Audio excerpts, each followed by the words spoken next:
ራመድ የሚያደርገው እግዚአብሔር በመጀመሪያ ተስፋችን ነው የሚሰራ።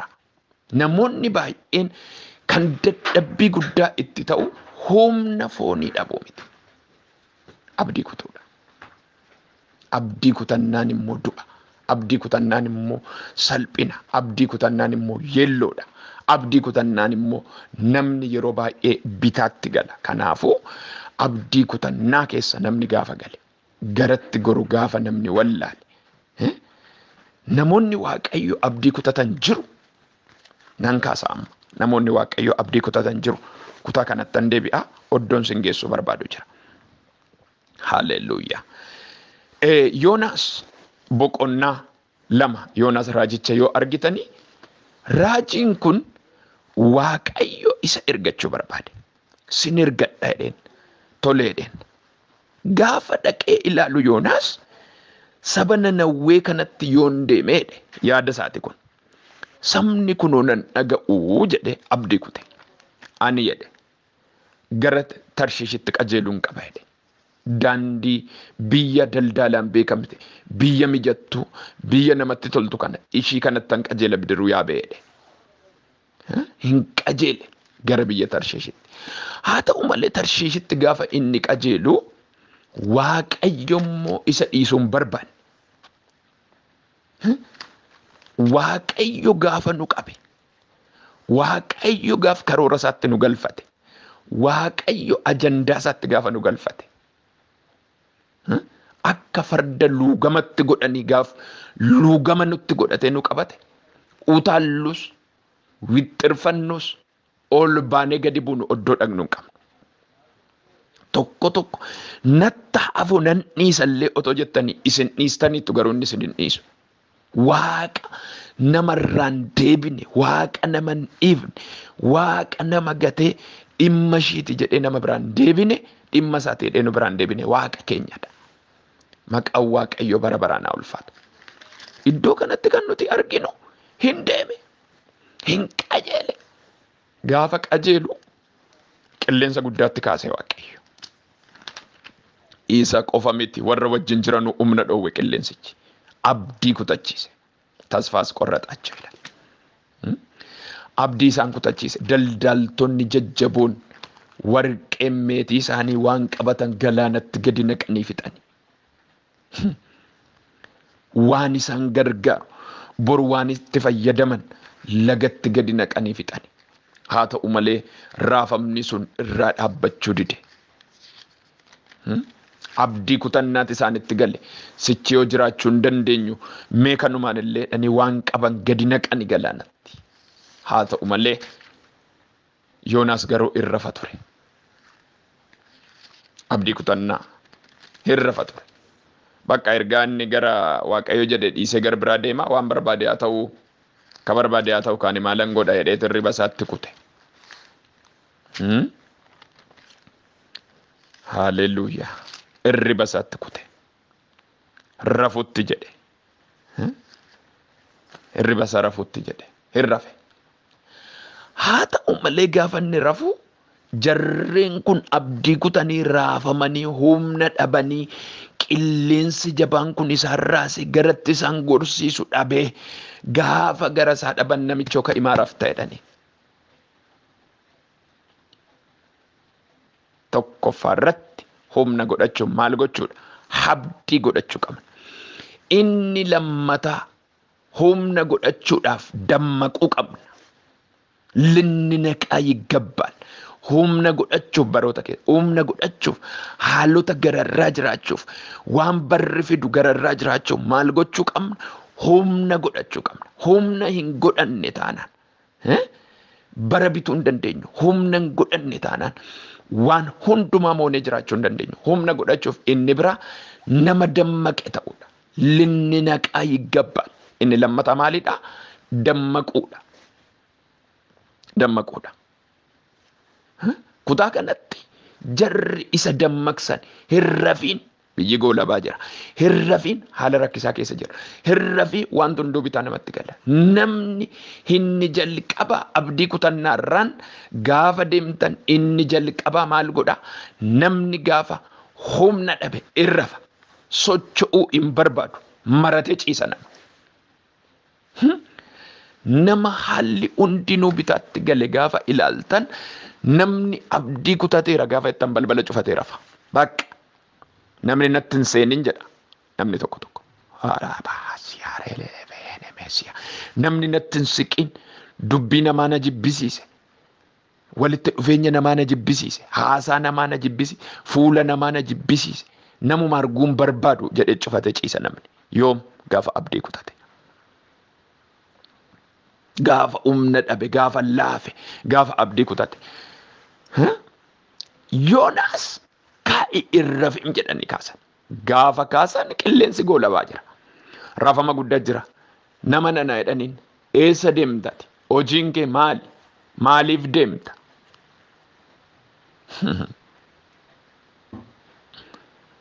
Inni jalqabaa namni humni Waaqayyo humna akka isaaf kennu barbaadu otoo namni nun gaafatiin nuti of gaafachuu qabna. Maal?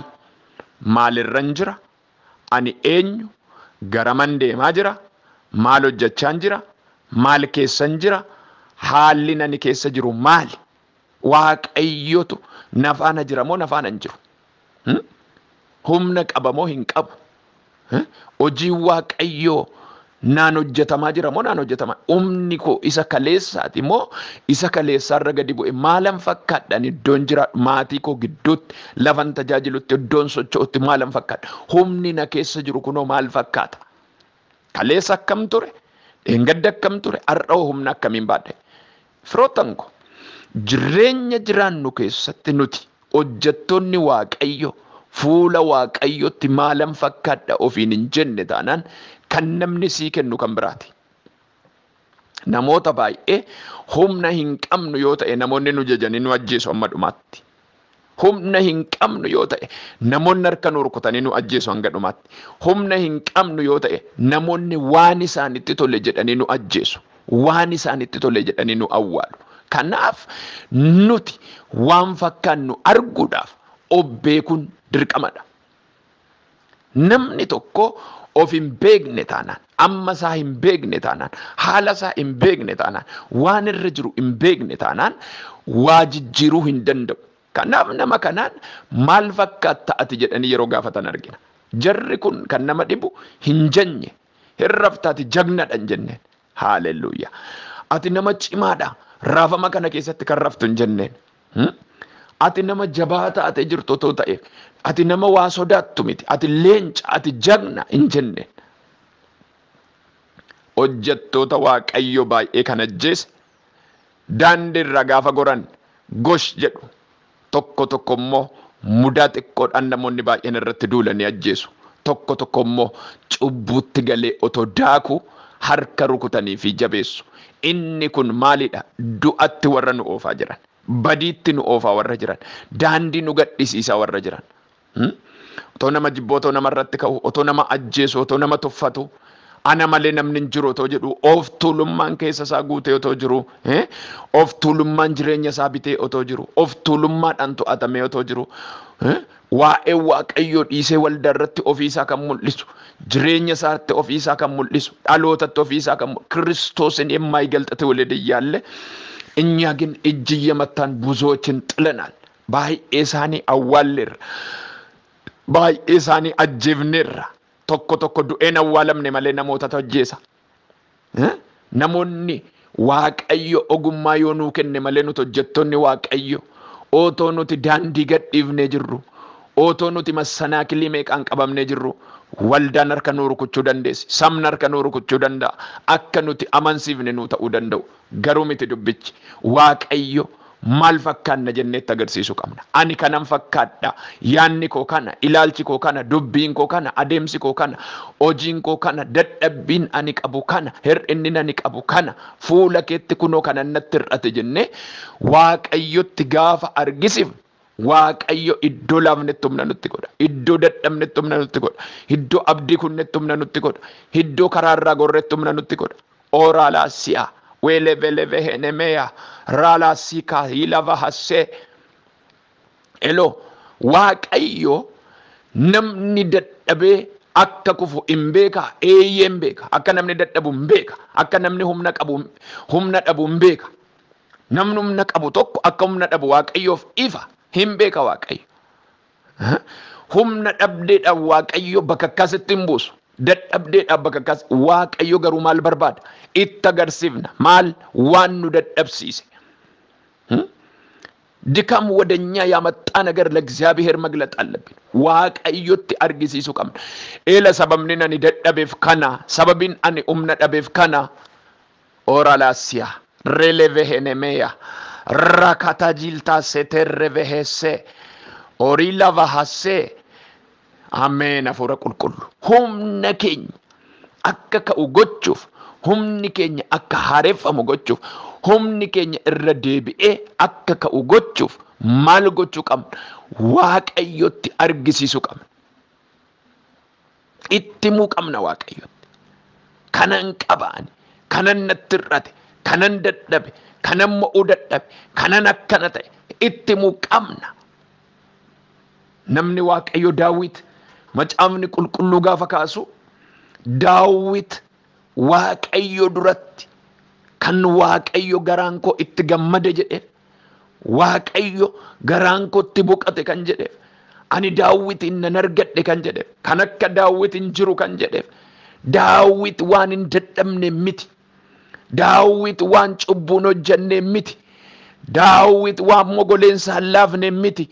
Daawit Waaqayyoon gate akka waan hin dhiifne miti. Yerootti Waaqayyo irraa cubbuun isa fageesse jira. Garuu Daawit garaa isaa guutuu Waaqayyotti himata. Keessa isaa saaqee Waaqayyotti himata.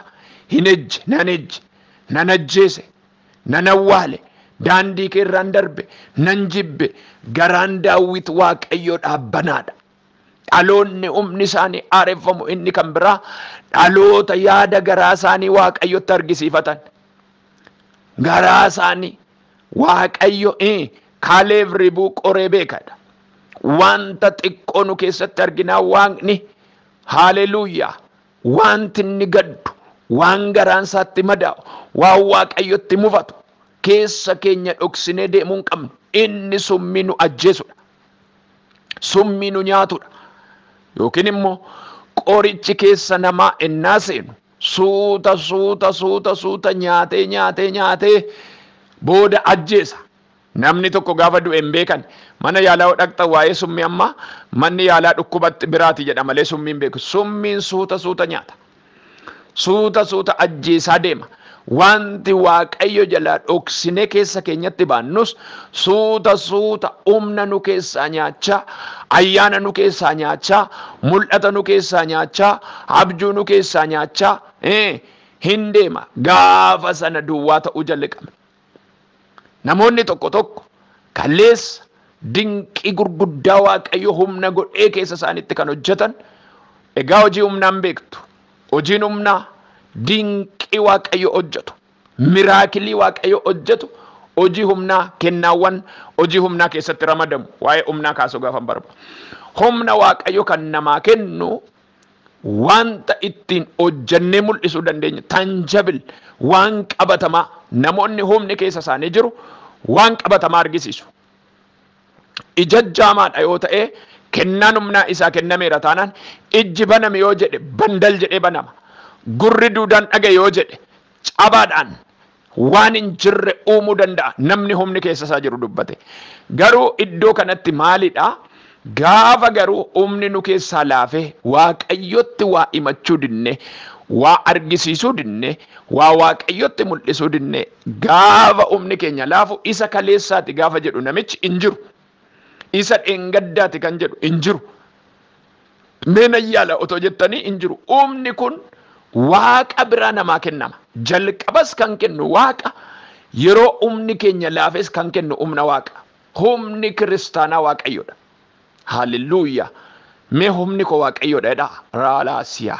Weeleve henemes. Har'a garuu otoon sagalee kana dubbadhu namoonni baay'een humna keenya Waaqayyo deebisee kaasa. Aboo guddaadhaan humni keenya deebi'ee ka'a. Hallelujah. Kanaafuu keessa keenya Waaqayyotti argisiisuu qabna. Abboota Firdii boqonnaa 14. Saamsoon humna qaba. Humni Saamsoon qabu humna jabaadha. Humna keessaa humna leenca qabee ciru jechuun tanjabil waan qabatamaa humna gochuu danda'udha. Leenca kan caalu hin jiru. Leenca caala humna kan qabu hin jirus hin jiraatus. Uumama jiru keessa kan humna jabaa qabu eenyu? Leenca. Itti kaatee dhaqee leenca akka ilmoo re'eetti tatarsaasee gate. Abeet humna Waaqayyo. Mangaagaa harreetiin warra Filisxeem daakee walirra naqe. Abeet humna Waaqayyo.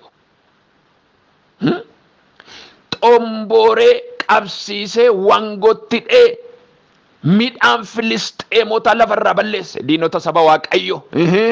Abeet humna Waaqayyo. Dinqii gurguddaatu ittiin ta'e. Saamsooniin eenyu gadi qabuu hin danda'u. Jagni kam yoo dhufe, goonni kam, waraana meeqa yoo itti ajajjan, gaafa humni Waaqayyo isa keessa ture homtuu gadi qabuu hin danda'u. Iyyaalu, hin karoorsu, hin barbaadu.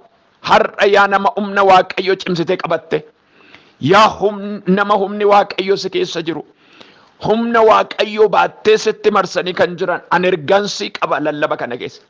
Si qoran malee, sitti naanna'an malee, si marsan malee, si qabuu hin danda'an. Humni si keessa jiru sirraa loluu danda'a. Humni si keessa jiru sirraa dachaasuu danda'a. Humni si keessa jiru sirraa garagalchuu danda'a. Humni si keessa jiru sirraa buqqisuu danda'a. Hundee jallinaaf hundee hammina. Hallelujah. Maqaan Waaqayyo haa eebbifamu. Saamsoon dinqii gurguddaa kana hundumaa godheetu wanti humna isaa nyaatu tokko isa qabate.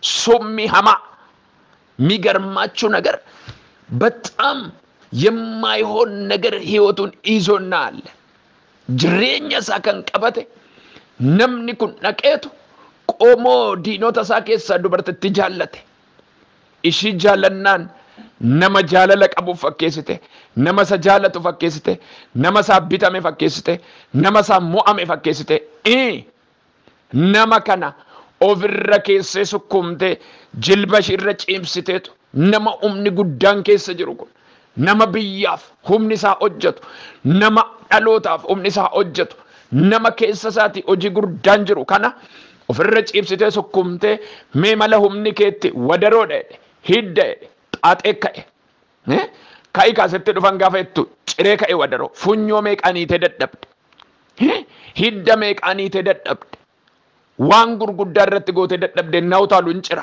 Abeet funyoo meeqaanidhani dadhaban. Haalleluuyaa. Maqaan Waaqayyoo ulfaatu. Hammas dubartittiin akkas jedhani qarshii guddaa sii kennina. Nuti meetii qabna. Sii kennina waan barbaaddeedhani gaafa walii galtu. Mee akkaataa dhumsaa qoradhu amma osoo hin dadhabneedhani. Haalleluuyaa. Hamma osoo hin dadhabne akkamumatti arganna jedhani. Bara dhaloonni humna dhabe, bara dhaloonni humna gate, bara hamaa kana keessa, bara dhaloonni garatti goru wallaale kana keessa, bara dhaloota qarshiin bite, bara dhaloota of tuulummaan bite, bara dhaloonni qarshiidhaaf fiigu dhaloota gate, bara itti dhaloonni garatti goru wallaale kana, bara dhaloonni akkuma nama jedhu waan ammayyummaan bitame kana, daliilonni baay'een bara dhaloota, Eelzaabeel baay'een bara dhaloota bitan. Warri humna Waaqayyo barbaadan isaan barrisanii darbu. Barri yoo dhufeen sodaatani, haalli yoo dhufeen sodaatani, bitaan mirga isaaniif humni Waaqayyo isaan marsee jira. Humni Waaqayyo isaan haguugee jira. Hin sodaatani. Raafamni yoo jiraate hin sodaatani. Haalli yoo jiraate hin sodaatani. Saamsoon amma harka kennatutti hin sodaan. Haa ta'u dubartittiin itti cimsite akkas jette yaa nama Waaqayyo. Yaa abbaa manaa koo maana gowwomsiteetti maana mooksita nan jaallattu jechuudha jettee jennaan lakki bar jedhe didee haa ta'u malee icciitii baasee itti hime. Maa inni icciitiinsaa jennaan Waaqayyo humna gaafnarra kaa'uudha eenyaan humna hojjetu kana gaafnarra kaa'u ila argitanii humna Waaqayyo kan namarraa nyaatu inni jalqaba icciitii baasuudha. Nuunis hin jedhu barar akkamitti dibamte eessaan si dibe Waaqayyo Maal siin jedhe Waaqayyo? Maal sii kakate Waaqayyo? Gaafa si dibee maal siin jedhe? Gaaf si dibee asittoo maal siin jedhe? Otoo sin dibiinoo maal siin jedhe? Tokko tokko dhaqnee Ormootatti odeeffannaa. Ormootatti icciitiin kan bahe kan Saamsoon. Maal siin jedhe Waaqayyo? Akkamumatti humna kana argatte maaloo? Ati namoota keessaa akkamumatti adda taate uumamte? Ajaa'iba bar jetteen. Saamsoonitti waa dhaga'amutti ka'e. Ati bar nama addaati. Namni akka kee koo Filisxeemota keessas Israa'eloota keessas uumameen jiru. Ati nama addaati. Nama waan addaa nu argisiisedha bar. Hin jiru bar. Kaate gaatti nazannazutti. Sochoosutti kaate. Migarme nagarnu. Hicciitii baasisuudhaaf gaaraa dakaa. Ati bar mangaagaa harreetiin 3,000 isaanii kuno warra kana fixxe bar. Midhaan Filisxeemota amma kana gubde bar. Leenca cirte bar jagna koo akkamumatti humna argatteeti.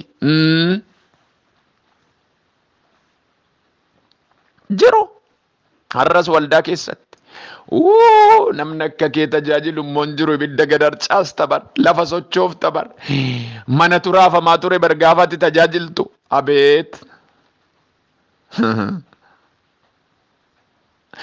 Tajaajiltoonni 10 waldaa keessa jiran baroota walitti da'amanii amma keen ga'anii.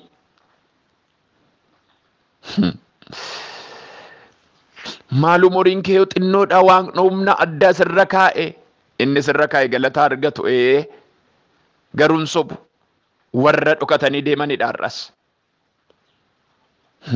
Warra dhokatanii nu ajjeesu barbaadanidha har'as. Warra dhokatanii nu awwaalu barbaadanidha har'as. Warra nu awwaalanii harka reebuuf nu duukaa yaa'an baay'ee qabna firoottan ko. Hojjettoota Waaqayyo ergaan qaba. Har'a nu ukkaamsanii harka reebuuf kan nu duukaa yaa'an. Badii keenya kan eegan. Nu harkatti fayyanii, nu harkatti hiikamanii, nu harkatti birmaduu ba'anii waan namaaf hin danda'amne baay'ee Waaqayyo hojjetee fi har'as duulaan nu duukaa kan yaa'an akka jiran beeka. Lolichi waan ifatti bahee sitti mul'anneef ani lolamaan jiru hin jedhin. Ani falmamaan jiru hin jedhin. Dhaabbadhu garuu Waaqayyo dirree mo'ichaatti si baasa. Maqaan Waaqayyo haa eebbifamu. Haaleluyyaa. Maqaan ilma Waaqayyo bara baraan ajajamu. Haaleluyyaa. Maqaan ilma Waaqayyo bara baraan kan eebbifame haa ta'u. Reelava hassee. Riikata jiltaassee terreve henemeya. Orala zemenda soboho tokoto jolto sotorro hosso. Rilala rava hassetemba seke. Jelevenda bo ressa bahanta kai. Jilava hasse. Attima furri Waaqayyo bara ittaanu kana humna haaraan kanas ba'an. Dibata haaraan as kan ba'an. Waan addaatiin kanas ba'an. Dinqii haaraatiin as kan ba'an. Barsiisa haaraan as kan ba'an. Lallaba haaraan as kan ba'an. Faarfannaa haaraan as kan ba'an. Hojjettoota kootti hidhannoonidha jedheera furri qulqullu. Maazabahan takataa yilaasee. Waan haaraa qabatanii kan ba'an jiru jedheera Waaqayyo. Biyya kan raasan, dhaloota kan raasan, waldaa kiristaanaa kufte kan kaasan, humna waldaa kiristaanaa bade kan deebisan, humna waldaa kiristaanaa qabame kan gadhiisisan, waldaa kiristaanaa kufte kan kaasan, waldaa kiristaanaa diigamte kan ijaaran. Namoonni gara isaanii dhaqanii humna kan haareffatan Waaqayyo dhaloota daa'imman baay'ee hin kaasa biyya keenya keessa. Daa'imman baay'een kennaa dinqisiisaadhaan ka'uu jalli qabu. Rivaayivaalii amma ammatti argame hin beekne Waaqayyo humna haaraadhaan dhaloota keessaan hojii jalqaba. Haaleluyyaa. Kan Saamsoon gaafan xumuru maa inni ciitiin humna keetii jennaan ergan dhaladheedhe qaarabaan rifeensa korra hin geenye. Dura ishimsiise yaale hin taane. Qarabaan rifeensa korra hin geenye. Eessi jennaan ergan dhaladhee Waaqayyo abbaa fi haadha kootti waa tokko himuu nan beeka jedhe. Maali jennaan rifeensa isaa akka hin aanne jedhaniini. Rifeensa akkana bareedu kana argitaa jedhe. Rifeensa akkas dheeratu kana argitaa jennaan abbaaf haati koo ajaja fudhatanii maali jennaan humni guddaan rifeensa isaarra jira. Waaqayyo rifeensa akka irraa naadamne jedhetti dubbate abbaa fi haadha kotteen rifeensi koo gaafa cite nani badeedhe akkana nan kunoo salphaadha jette. Hiitee sukkuumaa rifeensa isaarraa adde jaraan kottaa jennaan humna jedhe hin jiru utaale hin jiru akka kaleessaa ta'uu dide wayyoo jedhe Saamsoon. Yaa fira ko namatitti gammade dadhabuu Saamsoonitti malee Waaqayyotti hin gammanne. Baga bade baga humna dhabe baga laafe baga kufe hin jenne Waaqayyo. Maaliif yoo jettan Waaqayyo akka kana hin jenne waan isinitti argisiisu qaba ganna. Namoonni baay'een dhufanii Filisxeemonni hormoonni warri kaleessa diina isaa ta'an dhufanii harka galfatanii nama Waaqayyo ija keessaa baasanii haleluuyaa hidhanii gadi buusanii reebanii midhaan daaksisutti jedhan. Daaksisuu jechuun dhagaa beektu yoo ta'e namoonni baay'een dhagaadhaan dubartootatu daaka. Isa kana daaksisutti ka'an itti gaa'isanitti kolfanii meerrere yaa humna kee kaleessa nutti dhaadatta miti meerrere. Innummoo waan tokko jedhe otoo raada kootiin qotuu baattanillee citichan argattanii raada kootiin qottanii na nyaattanii jedhe.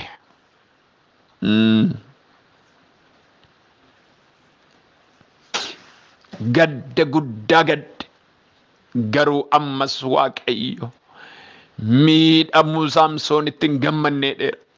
Otuma akkas godhu baay'een isaanii itti dacha'anii Waaqa Saamsoonitti gaa'isutti ka'an. Waaqa Saamsoonitti qoosuutti ka'an. Waaqa Saamsoonitti haleluuyaa salphisuutti ka'an. Waaqni Saamsoon immoo hin dhaga'a, hin deebisa, hin dhiyaata. Saamsoon gaafa oddoonni daakuu ol galchanii mana tokkotti galaniitu itti gaa'isutti ka'ani. Meerrere Waaqni kennaati jedhamtu. Meerrere Waaqni kennaa midhaan si daaksisnu. Meerrere inni kaleessaati ittiin dhaadattu. Meerrere inni ittiin namoota keenya 3,000 fixxe. Meerrere inni ittiin midhaan keenya gubde. Meerrere inni ittiin leenca tarsaaste sun humnichi meerre eessa jira? Saamsoon garuu al tokko gara Waaqayyo ilaale.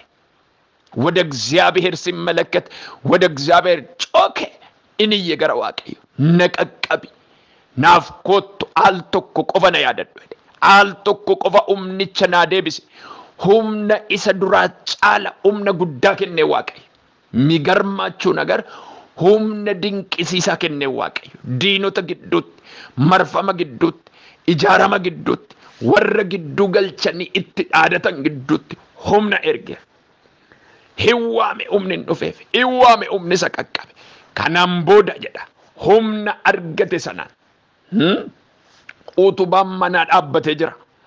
Suuta jedhee nan hirkadha na butaa utubaatti jedhe utubaatti hirkate kuni jechuun na butaa na siksaa ennaa jedhu waan humna hin qabne fakkaata jarri humna hin qabu jedhanii dhaadhan utubaa sana humna tokkoon dhiibee jigse manni guutuun irratti jigeet isa duraa caala jarri dhumte. Humni isaa isa duraa caala humna haareffamedha. Carraan suni karaa ba'u kan hin qabne ija jaamsuudha malee humni dhufe sun jara faana san fixu ture. Humna jabaa gara isaa dhufe har'ayyuu waa tokko hin dubbadhaan. Dhumeera badeera kanarra hin jiru otoo jedhanii Waaqayyo humna kee kaasa. Kanaaf humna Waaqayyo argachuuf inni biraa Waaqayyotti iyyachuudha inni sadaffaa.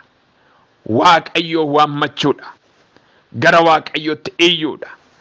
Gara Waaqayyotti wawwaatuudha. Kanaaf kutaa ammaatti sin deebiseen xumura. Kutaan ammaa Isaayyaas 40 lakkoofsa 28-27 irraa kaasee jarri kun humna dhabuun isaanii sirriidha. Garuu humna dhabuu isaaniitiif jarri kun maal godhanii yoo jenne Waaqayyotti iyyata galfachuu dhiisaniitu Waaqayyotti komii galchani. Maaliif humna duwwaa nu godhe? Maaf humna nu dhoowwe? Maaf nu salphise? Maa nu yellaasise? Maa abdii nu kutachiise? Maaliif garatti gorru nu wallaalchise?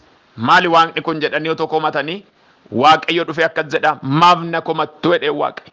Ani Waaqa bara baraati. Ani Waaqa hundumaa gochuu danda'uudha. Maa na komattu jedhee Waaqayyo yeroo isaanitti dubbatu in argina. Isaan garuu Waaqayyo irratti komii kaasani. Haaleluyyaa. Kanaaf inni warra dadhabaniif humna kennaa jedhe Isaayyaas jara kanaan. Warra dadhabaniif maal kenna? Humna kenna. Kuni jechuun maa inni warri dadhabdan humni keessan eenyu harkan jiru Waaqayyotu humna kenna. Humna kan namaa laatu Waaqayyodha. Humna kan namaa kennu Waaqayyodha. Humna kan namatti godhu Waaqayyodha. Humna kan deebisu Waaqayyodha. Kanaafuu iddoo kanatti warra dadhabaniif warra humna hin qabneef Waaqayyo humna hin kenna erga jedhee warra aangoo hin qabneefis jabina hin kennaadha. Aangoo, humna, jabina sadan kun wal fakkaatu. Humna, aangoo, jabina. Namni humna qabu tokko wanta ulaagaa isa guuchisu gaafa qabaate aangootti dhufa. Aangoo namni qabu tokko immoo jabina qaba. Waa barbaade gochuu danda'a. Waa barbaade ol buusee gadi buusuu hin danda'a. Waa barbaade ijaaree diiguu hin danda'a. Waa barbaade tarkaanfii fudhachuu hin danda'a. Namni humna qabu tokko aangoo qabaa, jabina qaba. Kanaaf namni tokko waan sadan kana hin qabaata. Humna, aangoo, jabina. Isaayyaas iddoo kanatti jara kana waa beeksisuu barbaade. Waaqayyo humna qabatee dhufeera. Aangoo qabatee dhufeera. Jabina isinii kennuuf dhufeera. Amma isin maal gochuu qabdu? Komii keessaa ba'aa jechuu Waaqayyooti karaa Isaayyaas. Hin komatiinaa. Tokko bararra jirra. Dhaqnee cubbuutti linnee borcineetu. Maali waaqni kun anaan otoon kadhadhoo, otoon tsoomoo, otoon tsalla'oo dhibeen jiru jira. Kan nuti hin argine jira. Maal humna na dhoowwatee anu akkanumaaf hin iyyaa humna na dhoowwatee akkanumaan naan taphata. Maal kana manna on dhiise? Maal kana manna no inni ilaalla keessa keenya. Saba kanatti Waaqayyoon dubbata malee sabni kun of hin beekne. Sabni kun of hin hubanne. Sabni kun waan galleef maaliif jedhu komiin isaanii. Maaliif? Waaqayyo immoo karaan koo Waaqayyo duraa dhokate maa jettu? Maana komattu? Edha Waaqayyo iddoo kanatti. Ani Waaqa bara baraati. Waaqa hojii hojjetudha edha. Kana warra dadhabaniif humna jedhee jabina kenneedhe. Ijoollonni hin dadhabu hin mudhuku. Dargaggoonnis gufatanii hin kufu. Warri Waaqayyoon abdiin eeggatan garuu humni isaanii in aareffama. Kun jechuun maalidha? Warri humna qabna jedhan, warri dandeettii qabna jedhan, warri jabina qabna jedhan, humni keenya guutuudha kan jedhan, hin dadhabu, hin mudhuku, hin kufu gufatanii. Daa'imman hin mudhuku. Dargaggoonni gufatanii kufu. Yeroo baay'ee nuti kan humna hin qabu jennu haadholii, abbolii isa kana laalla. Macaafni qulqulluu garuu waa'ee humnaan naa kaasu ijoollonni humna dhabuudha. Mee waa'ee ormaa humna isa uumamaan kaasame har'a. Amma bara keessa jirru kana fuula Waaqayyootti otoon isinii kaase namoonni baay'een uumamaan humnumti keessa kan hin jirre jiru bara kana keessa. Dhaloon namaa humna hin qabu. Maa inni ciitiinsaa hojjettaniini lakkin bee xaawoo egaan nyaadhuufedha. Xaawoodhum kanatu humna nu dhoowwe malee warri duriillee humna qabu sangaa tokko fixu, jibicha fixu, sa'a qobaa raada qobaa fixu. Kanaaf humna qabu nuun xaawoodhum kanatu humna nu dhoowweedhu. Namoonni baay'een dargaggoonni humna hin qabani. Daa'imman humna hin qabani. Ga'eessonni humna hin qabani. Humni nama keessaa badeera. Kun icciitiinsaa dhuguma xaawoodhumatu humna nu dhoowwe laata? Midhaan xaawoo nyaachuutu humna nu dhoowwe. Tokko immoo akkas jedha jireenyi qaala'eera waan ta'eef maal nyaanne humna godhannaadha. Too nyaachuu baannes Waaqayyo humna nuu godha. Uffanne nyaanne miti humni keenya. Nuti humna kan qabnu humni keenya Waaqayyodha. Haaleluyyaa. Kan ittiin of jaju yoo jiraate, kan of jaju yoo jiraate maqaa Waaqayyoon of ajajuudha macaafni.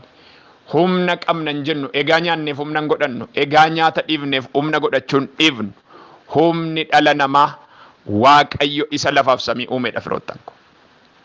Kanaaf humni keenya Waaqayyodha. Gargaarsi keenya Waaqayyodha. Dandeettiin keenya Waaqayyodha.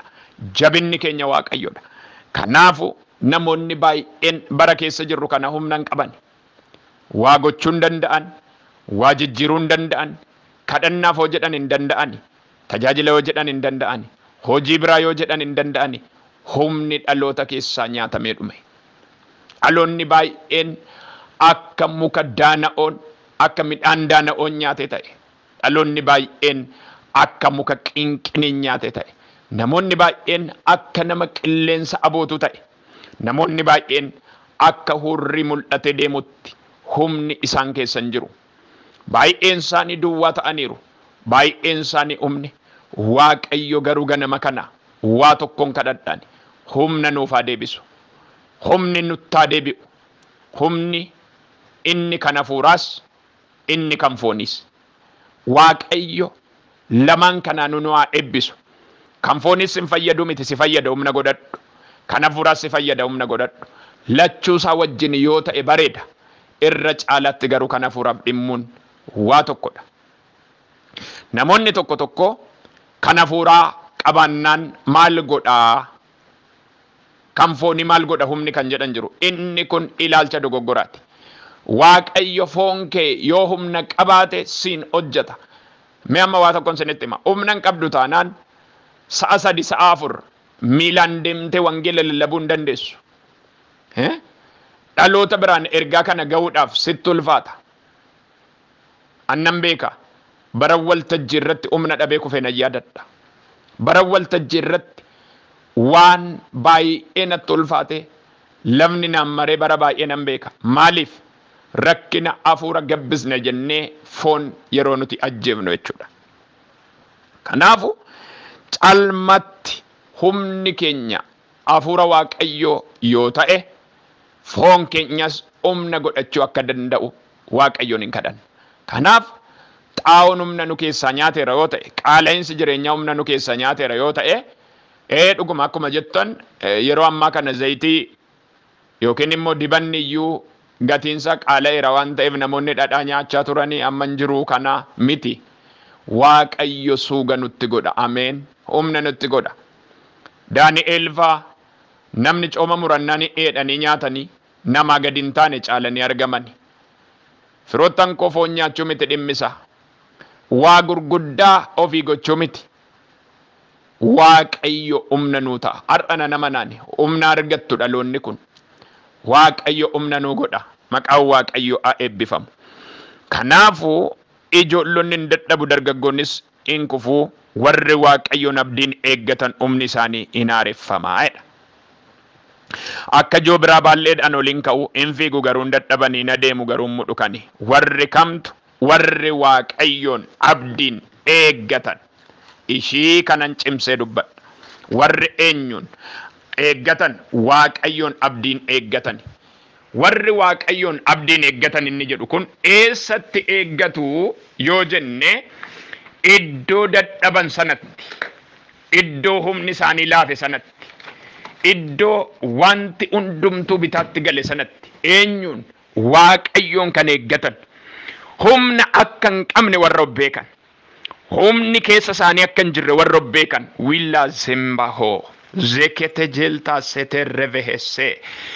Warri humni keessa isaanii akka hin jirre beekan kun, warri humna hin qabnu jedhanii amanan kun, warri humni keessa keenya hin jiru jedhanii beekan kun, warra Waaqayyoon abdiin eeggatan. Akkamitti Waaqayyo guyyaa dhufee humna keenya kana haaressu qaba warra jedhan. Waaqayyo nuu dhufa kan jedhan. Waaqayyo nu gargaara warra jedhan. Waaqayyo dadhabbii kana keessaa nu baasa warra jedhan. Waaqayyo iddootti qabamne kana keessaa nu baasa kan jedhan. Waaqayyo iddootti kufne kana keessaa nu baasa kan jedhan.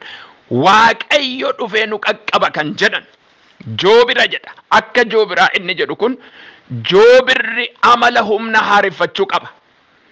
Warra allaattota balali'an keessaa joobirri adda. Tasuma wal argachuu hin danda'u. Joobirri yerootti humna dhabe, yerootti humna godhatu beeka. Yerootti humni joobiraa haareffama. Amala joobiraa xiqqoo ishii dubbadhu. Yesus Kiristoos inni gooftaadha. Haaleluyyaa. Egaa akka joobiraatti fakkeeffamu jechuun amala joobiraa keessa inni guddaan ijji isaa fagootti arga. Joobirri agartuu fagootti ilaaluu qaba. Agartuu maali? Fagootti argu qaba agartuunsa. Agartuunsa qulleessee arga. Akka cululleetti miti. Akka quurootti miti. Akka allaattota biraatti miti. Agartuu fagootti ilaalee waa argu qaba. For example, samii ol fagoo keessa allaattota keessa otoo jiru wansin ajaa'ibu andaanqoo lafarratti argee dhufee qabee fuudhee deema. It is amazing miracle. Dinqii ajaa'ibaa kan sin jechisiisu samii keessa ol fagoodha sinuun argitan joobira sana. Joobirri sun garuu lafatti. Gaafa waaqayyo humna kee haaressu agartuu fagootti waa argu qabdaati. Agartuu baname qabda. Agartuu saaqame qabda. This is spiritual security. Icciitii afuuraa inni guddaan warri humna qaban agartuun isaanii fagootti waa arga. Kan boruu beeku dhaloonni akkasii. Kan boruu argu dhaloonni akkasii. Isa boruutitti mul'ata. Isa barootaatitti mul'ata. Yoosefin argitanittu mucaan daa'imni agartuun isaa banamee abjuudhaan waan baroota duratti ta'u argee maatitti hime obbolaatti hime. Haaleluyyaa. Waan boruutti deema, waan dhalootaa ta'utti deema waan ta'eef obbolaan du'eera jedhanii wayyaa isaa dhiiga dibanuu Yoosef mootii ta'uu ni namne. Gurguranuu Yoosef mootii ta'uu ni namne. Har'a ergaan sii qaba. Haaleluyyaa. Atis akkuma joobiraa agartuu fagootti waa argu waaqayyo sii kenneera. Waa'ee agartuu fagootti ilaalu joobira yoon kaasee agartuu gabaabaa immoo kan qabu eenyudha? Harreedha. Harreen agartuu dhiyootti ilaalu qabdi. Yoo baay'ate meetira 3 hanga 3 walakkaa caalan argitu harreen waan nama dhibu keessa. Yeroo baay'ee amma konkolaataan yoo deemtan kaattee dhaqxee konkolaataa jala kan seentuuf ani yeroo baay'ee maaliidhaan jedha. Ogeessota dandeetti qaban tokko irraa gaafan qoradhuun argadhe malee maalumaaf itti fiigdi lubbuu ishiin jaallattu takka gaa ba'aan itti ulfaateef achi jala galtee obbaafachuuf hin jedha. Miti agartuu ishiitiin argu jechuudha. Amma innaa kaattee dhufteetti galtu hin argitu. Kanaaf konkolaataatti fiigdi. Kanaaf manatti buuti. Kanaaf namatti buuti. Agartuun ishii waan argu jechuudha. Argitanii? Joobirri garuu amala isaa keessaa fagootti arguu qaba. Haaleluyyaa. Fagootti ilaala. Haaleluyyaa. Diina isaa fagootti arga. Waan isa fayyadus fagootti arga. Joobirri kun diinni isaa eessa akka jiru fagootti arga. Diinni isaa garuu san argu. Har'a maqaa Yesus Kiristoosiin jireenya keenya irratti inni akkasii haa ta'u. Waan nu fayyadu eebba keenya fagoodha. Ilaallee amantiin harkifnee fidu. Diinota fagoodhaan irratti xiyyeeffatan immoo ilaallee mishigii isaanii diigu. Kanaafi namni humna waaqayyo godhate ijji isaa banamaadha. Ijji isaa banamaadha. Mootota lammataa boqonnaa 6 lakkoofsa 15 irraa kaasaa ilaalaa. Elsaa'iif Ga'aaz namoota waaqayyoo kaasa iddoo sanatti. Warri Sooriyaa dhufanii itti marsanii oddoo namni waaqayyoo jiru diinadha. Itti marsanii jennaan namni waaqayyoo mana keessa jira. Gadi ba'ee Ga'aaz arge akkas jedhe wayyoo dhumuu keenya. Nu fixan jarreennaan noo jedhe. Inni nu faana jiru kan isaan faana jiru caala. Nutti marsanii jiru jedhe. Elsaa'i ergamoonni waaqayyo lola danda'an. Haaleluyyaa. Gadi ba'ee argee jennaan wayyoo dhumneennaan yaa waaqayyo agartuusaa baniif jedhe. Agartuunsaa gaafa banamu Ga'aazis hin arge maaltu kan nu faana jiru maal akka ta'e. Yeroo tokko tajaajiltoonni gaafa waltajjii baatan hin sodaatina. Gaafa biyya fagoo waaqayyo sin geesse hin sodaatina. Bu'aa bayii gaafa baatan hin sodaatina. Maali kan sin faana marsee socho'u ijji keessan arguu qaba. Kumaatamni kitilaan lakkaa'aman ergamoonni waaqayyo sin faana socho'u. Humni waaqayyo isin faana socho'a. Kanaaf joobirri inni kan biraa akkasi. Inni tokkoffaa irratti amala joobiraa keessa maalan jedhe amala fagootti arguu qaba. Inni lammataa amala joobiraa keessa samii keessa ol fagaatee balali'a. Ndaanqollee faana miti, culullee faana miti, joobira faana miti, simbira akkasumaanii faana miti. Adda ba'ee samii keessa ol fagaatee balali'a. Kun amala humna haareffachuuti. Fakkeenyaaf kiristaanni biyya lafaa irra osoo jiru abdiin keenya isa samii keessaa akka ta'e ilaaluu qaba. Inni kun maalitti fakkeeffama? Inni jalqabaan jedhe amala joobiraa keessaa ijji isaa fagootti arguun amala kiristaanotaati. Fagootti waa ilaaluu qabna. Fagootti waa arguu qabna. Akka harree ija fagootti ija dhiyootti ilaaluu hin qabnu nuti. Akka joobiraa jira. Inni lammataa amala joobiraa maalan jedhe? Samii keessa ol fagaata. Inni kun maal nu akeekkachiisa? Kiristaanni samiirra mana akka qabu biyya lafaa keessa jiraate yaaduu qaba. Kanaan humna godhachuu qaba. Kanaaf Qorontos isa duraa 5:1 godoon inni keessa jiraannu kun yoo jige mana bantii waaqaa keessa qabna. Isa abdiin eegganna. Kan gurri namaan dhageenye kan ijji namaan argine. Kanaaf kiristaanni kanaan fakkeeffamuu akka inni qabu sirriitti beekuu qabna. Yesus Kiristoos inni gooftaadha. Kanaaf abdii waaqarraa yookiin mana waaqarraa akka qabnu isa kana beekuu qabna. Inni sadaffaan amalli joobiraa gaafa dulloome umurii waggaa 35 hanga 40 keessatti of haaressuu qaba. Umurii hammamiin jedhe? Dulloome humna dhabe kan jettan umurii dheeraa kan qabu kan biraa maalidha? Joobira. Kan nama dhibu keessaa umurii namaan qixxaatu jiraata. Waggaa 35 hanga 40tti joobirri gaafa umuriin isaa ga'e dhaqeetu oddoo katakatii yookiin immoo oddoo holqatti dhaqee gala. Edda galee achi taa'eetu otoo isa dhiiguu baallee kana dura huuruu isaa kana mukatti reeba. Tuma mukatti itti ejjete dhagaatti katakatiitti tuma. Amma inni irraa buqqa'utti tuma. In dhukkuba garuu humna dhufu caala. Hirreeba muka gamaa gamanaan dha'ee huuruu isaa kana erga irraa follokse. Dhaqxeetu huuruun isaa kun waan isa barbaachisu guurrateera achitti. Waan nyaatu, waan ittiin jiraatu, waan ittiin deebi'ee ka'u sana achi kaawwateera. Inni kan biraa maal godhaa? Huuruu isaa kana erga reebee irraa ba'ee dhiigee amma inni qoorutti cal jedhee eega. Ennaa inni jabaatee huuruun isaa sun haaraa ta'e garuu laboo baasaa kana itti ejjetee cira ofirraa hin buqqisa karaa lachuu. Herga ciree amma laboobaan isaa margee guddatutti maal godha? Intaa amma laboobaan guddatee huuruu haaraa qaba. Humna haaraadhaan ammas deebi'ee ka'a. Waggaa meeqaan jedhe? Waggaa 35 hanga 40 booddee. Kanaaf humni isaa inaaressaa inni kan biraa akka hin duune gargaara. Akka inni hin duune, akka inni hin banne kan gargaarudha jechuudha. Kanaaf nuti Qorontos isa lammataa 4:1 irratti nuti matumaa abdii hin kutannuedha. Joobirri waggaa 35 hanga 40 erga deebi'ee humna haareffate kiristaanni kufes deebi'ee akka ka'u beekuu qaba. Kiristaanni dadhabe akka humna godhatu beekuu qaba. Xumureera. Arfaffaa. Haaleluyyaa. Akkaataa guddisa isaa beeka. Innis ijoollee 2 qaba. Amala joobiraa keessaa inni lammataa ijoollota isaa akkatti guddisu beeka. Eessatti akka buuphaa buusu immoo beeka. Buuphaan joobirri buusu immoo 2 qofa. Kan inni yaasus 2 qofa. Ajaa'iba.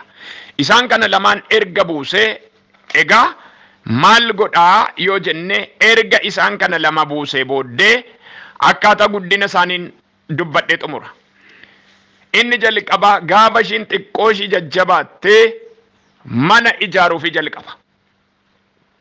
Manni inni ijaaruuf maali yoo jenne kan nama dhibu keessaa mana gaafa ijaaruuf gosa 3 hojjeta.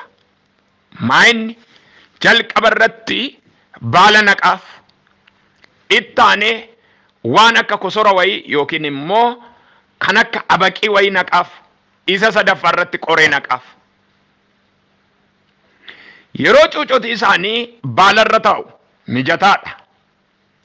Isa lammataa yeroo baalarra taa'anii yeroo kenneefi joobirri kun gaafa isaan ga'u jabeessuu gaafa barbaadu, qorumsa wayii barsiisuu gaafa barbaadu, hilkaaniin irraa guura baala.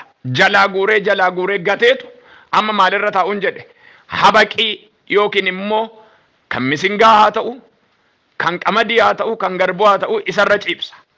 Otuma ishii kukkuuquu hin raftu asiif achi jejjetti achi irra ciisee jedheetu ofii rakkina bareera waan ta'eef amma immoo innaa ishiin xiqqoo jabaatte maal godhaa habaqii sana jalaa guuree gata.